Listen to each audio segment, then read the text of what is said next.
I sold my Sega Genesis with all my games for $80. That hurt.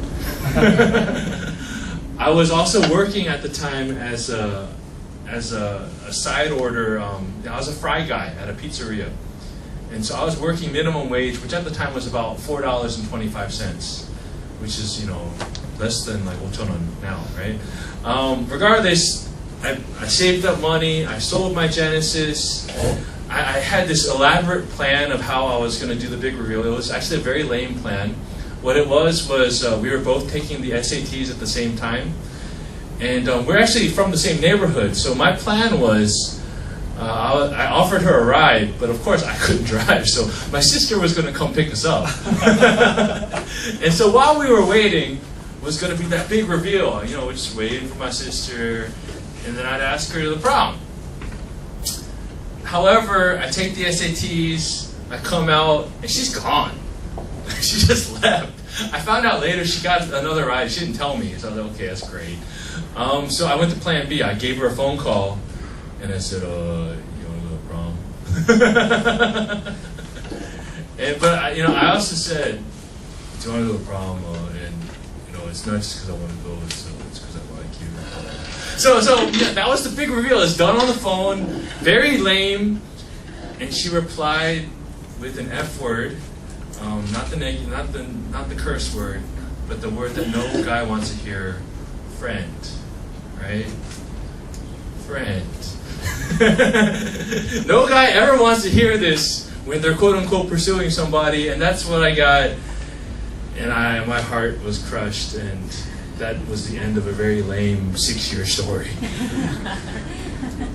That's all I got. Sorry. As most of you know, I'm still single, so this is about all I got. Some of you probably have better stories out there, but yeah, this is my sad life. Regardless, that was a time in my life where this infatuation, this crush that I had carried me through 6 years and had motivated me to do different things I normally wouldn't have. Kind of regret selling my Genesis. Kind of regret not using my money on other things. Regardless, she's actually still unmarried. We're Facebook friends, so it's cool. And hopefully she never listens to my sermons, because otherwise she'll figure out he's talking about me. No, anyway. So, love can compel us to do things and to overcome things that we normally wouldn't be able to do. Last week we talked about being in that overflow of love and how it bleeds out into every aspect of our lives in terms of the choices that we make and in terms of the lives that we live. When we're living in that overflow of love, it affects everything that we do.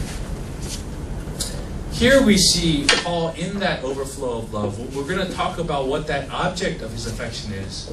And we're also going to talk about what it allowed him to overcome. Now, this is the part of the letter. This letter to the book of to the church of Philippi, it's done in a particular form, which was common at the time. And this is the normal part of the letter where the person writing the letter would talk a little bit about themselves, talk a little bit about their current situation. Now this passage, 12 to 26, is unusually long for that type of section in the letter. But what you'll notice is he says a lot, but he says very little about himself. He actually says a lot more about something else, which is obviously what he cares more about rather than himself. All he talks about is the gospel. That's the true object of his affection, is the gospel. Christ being preached. And he's just saying gospel, gospel, gospel. It's like, whenever you find someone, again, maybe not in my sad 6-year story, but someone who's infatuated with someone who's in love with someone, you ask them how they're doing, and all they can do is talk about that other person. It's very similar to that, where all Paul can talk about is the gospel. This is where he's supposed to tell people what he's up to, what's going on with him. And he does tell a little bit about that, but what he's talking more and more about is the gospel. That's all that matters to him. Nothing else mattered to him at that point. When we look at the text, we see that he was in jail. We see that he was suffering in terms of his own enemies were doing things against him, trying to cause more trouble for him. We even see further in the text that he starts contemplating about life and death because he's recognizing that he might die. While he's in jail, he's recognizing that one of the consequences might be the end of his life. It's a very real situation for him. And yet, in the midst of all this, all he says is gospel, gospel, gospel. So, one of the things that we're taught, at least for me as a Westerner, is just this understanding that to live a successful life, to really enjoy our lives, is to mean the absence of suffering. Where we talk about love earlier, love is something that everyone can relate with. Love is something that everyone's looking for. But when it comes to suffering, that's something we don't like talking about as much. It's something that, if anything, we're trying to avoid, like the plague.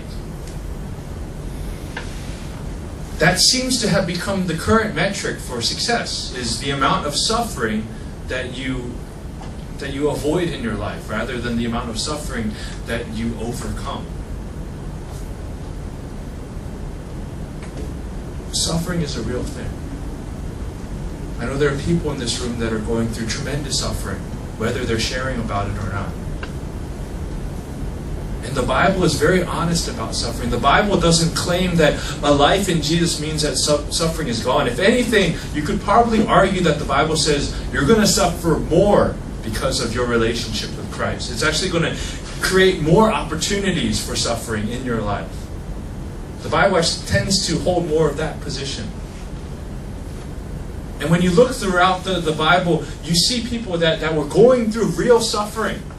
You look at the Psalms of David, and you can just see pure emotion in these cries that he's crying out to God. He has people that are trying to kill him, that are stalking him, and that are just they're trying to end his life, and he is going through immense suffering. And he shares that in the Psalms. And you can just feel his heart, and you see all these prophets, all the prophets went through tremendous suffering, whether it was within their personal lives or whether it was because of the people that were around them. Almost every single prophet in the Bible has a lament, something that they're crying about, something that is stricken upon them.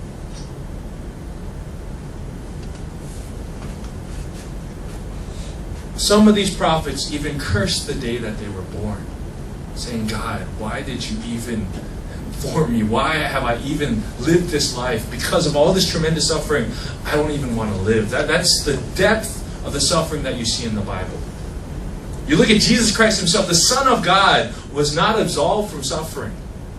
Of course, the Passion, an obvious example of intense physical suffering that was experienced by the Son of God himself. But aside from that, he was constantly jeered and ridiculed by people that should have been worshiping. Paul himself is a great example of someone that went through tremendous suffering. We keep talking about how he's in jail while he's writing this book. It's actually believed that he was put into jail at least 7 times. And so basically that latter part of his life, and again, he was executed, so he died early. That latter few years of his life, he was basically in and out of jail. During that time, he was shipwrecked once on the way to Rome, almost died in the ocean. He was often sick, almost to the point of death. He was often beaten by his opponents. Often Jewish people would beat him almost to death. And he bore the marks of tremendous suffering. That's Paul. He knows the reality of suffering. And that's a truth that really goes across almost every single character in the Bible. They all experienced some type of tremendous suffering. And their relationship with God had nothing to do with him removing that suffering, but it actually had to do more with him helping them to overcome that suffering. And so, as I said, some of you in this room are going through that type of suffering right now. And yet we're living in an age where we don't want to talk about it, where we don't want to share with others the things that we're going through. Growing up in the Korean immigrant church in America, a lot of church is about showing people how well you're doing. It's kind of funny. You go to any Korean American church and you see some of the nicest cars in that neighborhood. And you're like, wow, everyone's doing really well at this church. And then everyone's just talking about, how great their kids are doing and stuff like that. And I understand that desire to want to show, the goodness in your life. But on the flip side, no one ever talks about the bad things. On the flip side, the things that people should be sharing about, the things that people should be asking for prayer of, no one really shares because they don't want people to know of their weakness. It's one of the things we as Koreans struggle with. We don't want to show our weakness to others. But the reality is God desires us to find strength in our weakness. Especially when in the context of a church, that we would share the things that we're going through with each other. And that we would rejoice as God allows us to overcome those things, and that we could really encourage each other through these times. So Paul is going through one of those seasons. I'm calling it a prison season. Paul is going through a prison season. And yet when you read this section, 12 to 26, it really doesn't seem like he's struggling. All you see is joy. All you see is love. All you see is hope. And we're going to talk a little bit about why. When you look at verse 18 is kind of the very center of this passage. It's basically the turning point. It's the fulcrum of the passage. And in it he says, because Christ is preached, I rejoice. Yes, and I will continue to rejoice. And so in this middle of this passage, the first part, he talks about the suffering he's encountering. The second part, he talks about him pondering life and death. And in the very middle of that, in the thick of that, he's saying, I rejoice. Because Christ is preached. Nothing else matters to him. Now,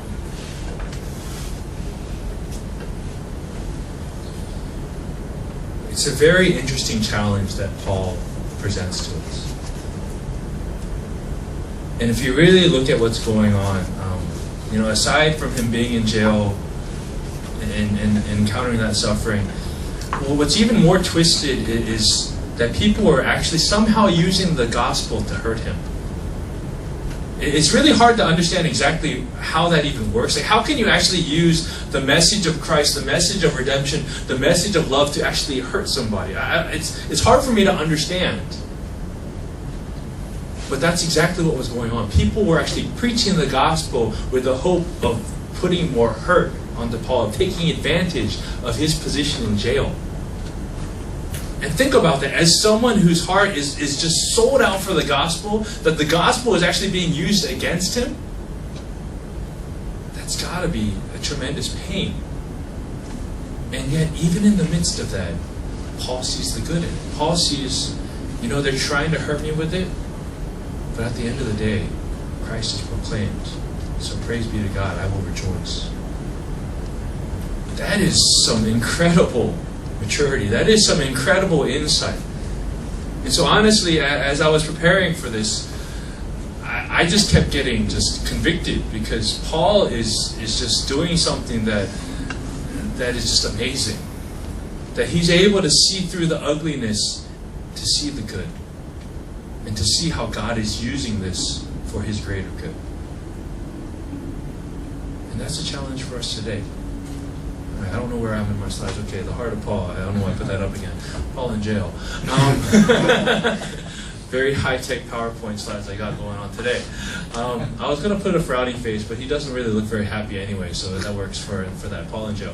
Okay, nothing else mattered to him. The gospel was all that he cared about. And so the challenge we have is, what does it mean to live a gospel-centered life? And there's three things that we can see from this text that are going on with Paul, who is himself living a gospel-centered life. And the three things that we see is that, it's giving him proper perspective. So even in the ugliness, he's seeing the good. He's seeing the right understanding. He's not being, kind of deflected by the pain, right? Even though he's suffering, that suffering isn't clouding his judgment.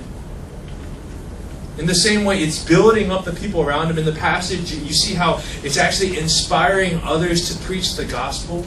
It's also being very evident in the palace guard that something is different about this man.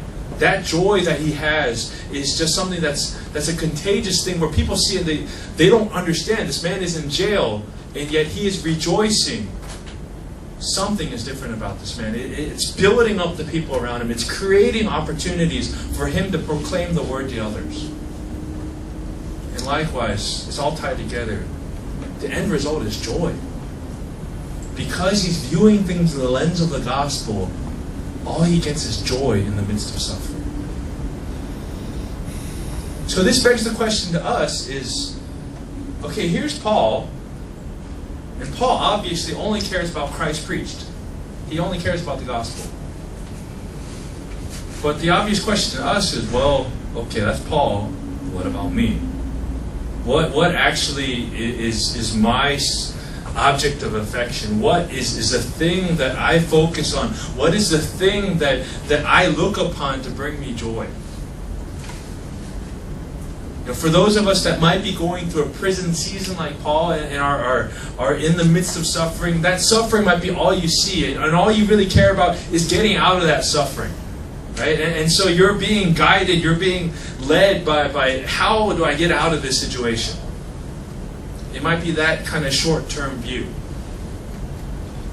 Others, we have a very wide range of people here. So for others, it could be your family.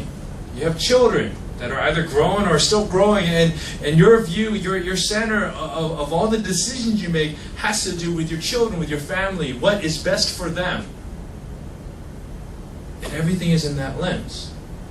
Others, like myself, we're single, so we might still be, focused on, well, I gotta find that person. I'm looking to get married. Everybody's telling me to get married. They say I'm old. I guess I'm like Nochongak or whatever it is among Koreans. But regardless, for some of us, that's a real issue where we're just fixed on finding that person who we think is going to be the solution to all of our problems, who all you married people know is just going to create more problems for us. But regardless, that's all we're fixed on. And that's the only thing that we're looking upon for joy. We're living lives where we're centered on finding that mate, that spouse. Could be your work. Maybe it's your career where you're really just focused on doing the best at your career and trying to progress as highly as you can. Could be education. Maybe you're studying and that's just the only thing that you're fixed on is just doing the best with your studies. Whatever it might be, it's going to be different for every single person in this room. What we find is when we contrast a gospel-centered life with any other thing that's our lives could be centered in, we see something very different. So with the gospel-centered life, we see proper perspective. We see people around us being built up, and we see the end result being joy. When it's anything else, we see the exact opposite. Instead of having proper perspective, we're having a very narrow view. Everything is through the lens of some type of objective. And so we see things through a very narrow way. Instead of building up others, it actually tends to distance us from others. If someone is not going through a similar situation, we distance ourselves because we're like, oh, they can't relate with me. Or like, I'm going through a pain, like, I don't want to share about it, so I'm going to just kind of withdraw from people.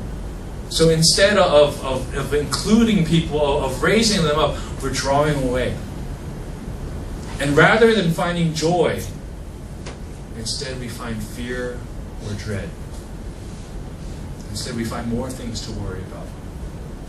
More things to detract us.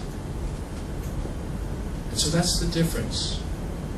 Now, I'm not saying this is an easy thing, but there's a profound difference from when we live a life that's centered on something else versus the example that Paul gives, which is focusing on the gospel and letting nothing else matter but the gospel preached. So with that, I want to take at least a brief moment to make sure that everyone knows what that good news, that gospel is. I think whenever you look at like ancient societies, you look at people that have questioned existence, there tend to be two questions that come up. If you sit around in nature long enough, you tend to wonder, where did this come from?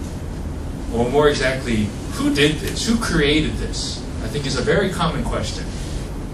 The second question would be, why is there something wrong? Like there's kind of this general understanding that someone created this world, but there's also a general understanding that something is not quite right.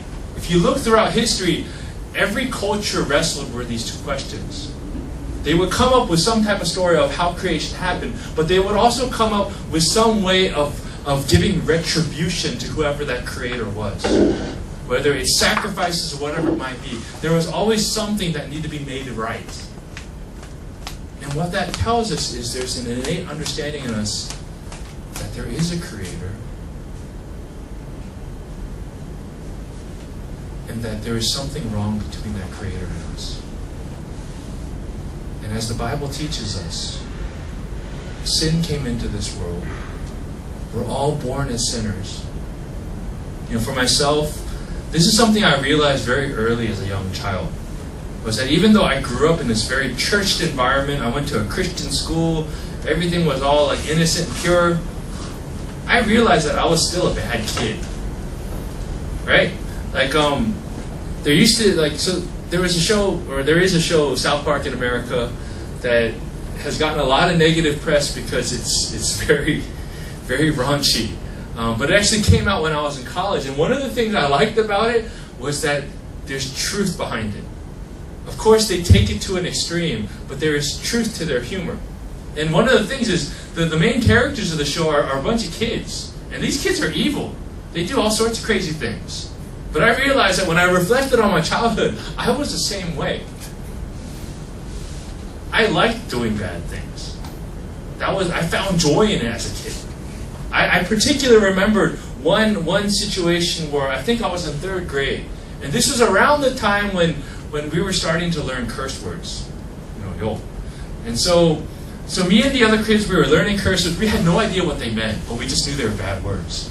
And then we came up with this plan where we decided to take a piece of paper, write all the curse words we knew, roll it up, and then hide it in the playground, because our thought process was that a younger child, like a 1st grader or a kindergarten kid, would find it, open it up, and start saying it. And we're like, that would be great. How messed up is that? I was in 3rd grade, and this was my thought process. I can even remember further back. I don't remember how old I was, but I remember there was like a bunch of shelves.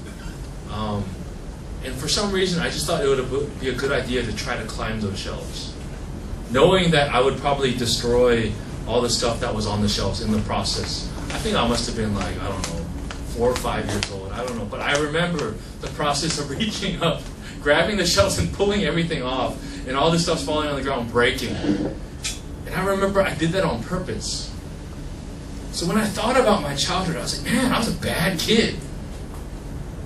And it made me realize that that's our natural state of being. We desire to do bad things, and we find some type of joy in that oftentimes. And so what the gospel tells us is we're all sinners. And once you understand that, you also understand that if there is a God, and if I am a sinner, I'm in trouble unless something happens to make this right.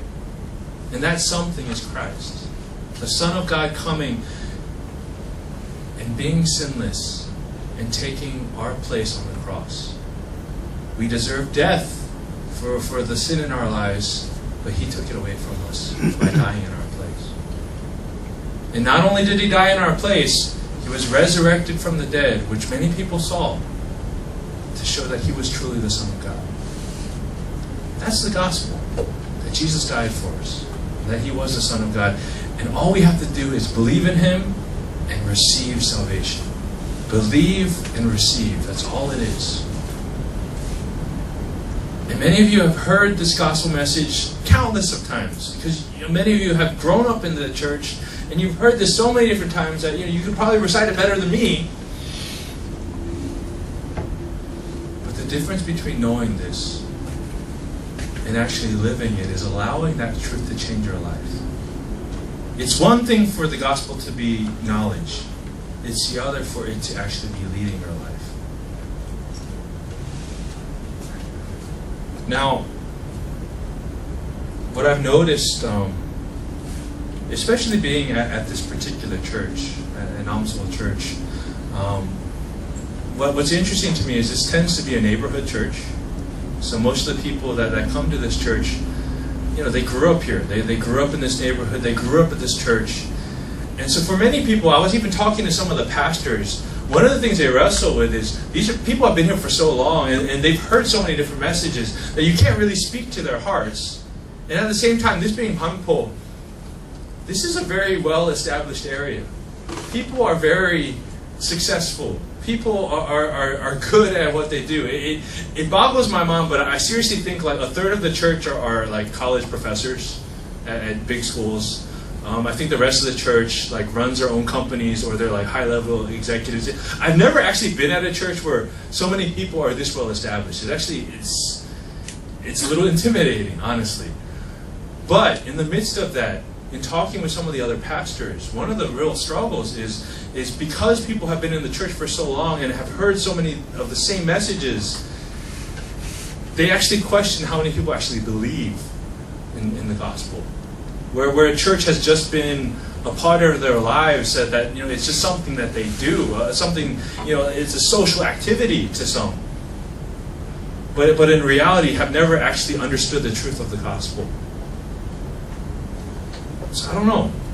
Maybe some of you have gone through that of just being churched, but not actually seeing or being just convicted by the truth. So my hope is that, the gospel would actually start to show itself in your life. In the midst of all this, with Korea being such a competitive environment, with all the competition that's going on, it's crazy. I was just reading an article the other day on like the Joseon-Ilbo, right? And it was talking about the issue of overeducation in Korea. And it was something like, 64% of Koreans from the age of 24 to 35 have university degrees. Doesn't sound like that much, but when you compare it to like the world average, which is about 39%, it's significantly more than the rest of the world. I know America's around 40%. So Korea has a lot more university grads than the rest of the world. 60% of those college grads are unemployed. 60%. And so there's about 3 million people that are unemployed right now in Korea that have university degrees. And I think the statistic was like 24.6% or something like that of college graduates have jobs that they are overqualified for. That means that 25% of them are working at jobs that they could have gotten out of high school. Right? That's basically what that's saying. And so we're living in the society where everyone's being pushed in a particular direction, and then they're finding themselves stuck. Where you just have all these educated people that can't actually do a job because there are none for them. Well, granted, I know it's more complicated than that. Granted, I know that everybody seems to be waiting for that job from Samsung or LG or Hyundai. So, it's not as clear a picture of those things. But at the same time, you're living in this environment, this society that is all about competition, about being better than the people around you. There can't be a worse message compared to the gospel. What the gospel tells you is it's not about you. It's not about you. It's about Christ. It's about what Christ has done. Believe and receive. What society is telling you, it's about you. It's about you. Do better. Do better. Get better acclamation. Get better, credibility. Build up your resume. Society is telling you that you are in control of your destiny and that you have to do all this to live a happy life or whatever. But the gospel is almost the exact opposite of that. Believe and receive. Believe that Jesus was the Son of God. Believe that He died for you. And receive His grace. Receive His salvation. Now, in response to that, live a life that honors Him. In response to that, live a life of holiness. In response to that, be excellent at what you do. But it's still all about Him. It's a very different message. And that's what I see as one of the issues in Korea. Is you have this big divergent.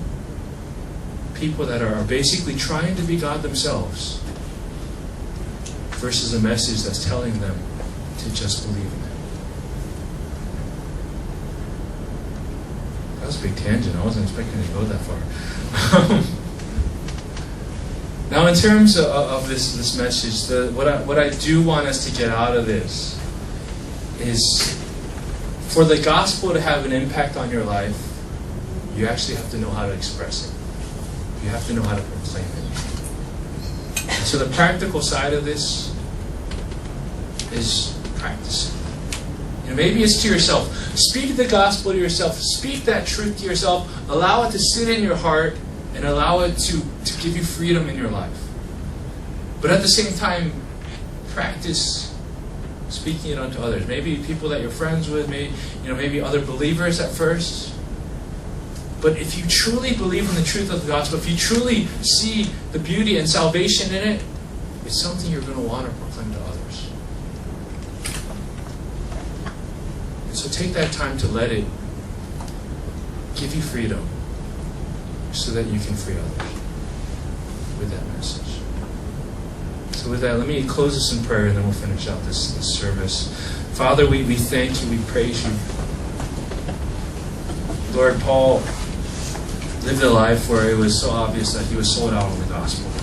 Nothing else mattered to him. It didn't matter that he was facing life and death. It didn't matter that he had enemies that were trying to make things worse for him by even actually proclaiming the gospel, the message he loved. It didn't matter that he was in jail. Because he knew that your name, Jesus Christ, was being proclaimed even more so because he was in jail, even more so because of this situation. So, Father, help us to really grasp the gospel, grasp the freedom that we have in it. That we would live lives that were focused on it. That message would continue to speak to our hearts, and that would be a message that we would long to share with others, that they too could experience the freedom that we have. So, Father, be glorified, be praised. Thank you in the name of Jesus. Could I have the ushers come up?